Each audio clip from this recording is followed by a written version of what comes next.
Dr.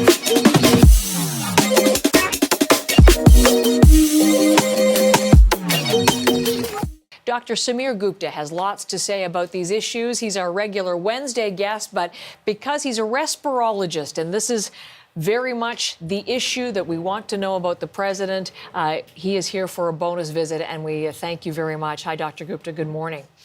Morning. The question of discharge, why don't we start right there with you?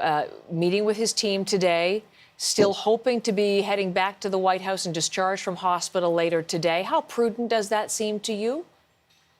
It seems very imprudent. I would not discharge a patient like this. Obviously, there's a lot of conflicting information here in terms of how sick he was.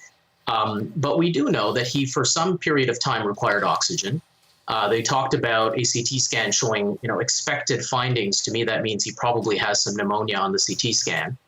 And he's a high-risk patient on 3 drugs, So this is a person who obviously they're worried about. Even just practically, the remdesivir, for example, is a 5-day course, and that's meant to be given in hospital. So, what's the idea here? Are they going to stop that treatment early? It just really doesn't make sense for him to be able to go home this quickly. Okay, you've raised 3 separate areas that I'd like to probe further with you.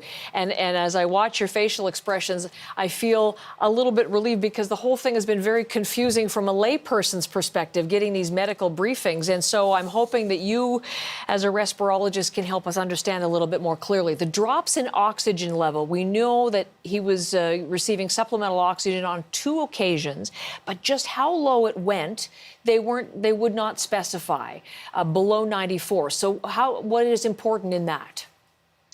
Well, I think, Dr. Connolly kind of said we started oxygen because he dipped below 94 or dipped to 94.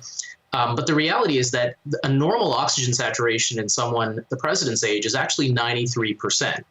So that really doesn't make any sense. And we don't typically administer oxygen unless and until someone's saturation drops significantly below that. So below 88% is where we would start oxygen.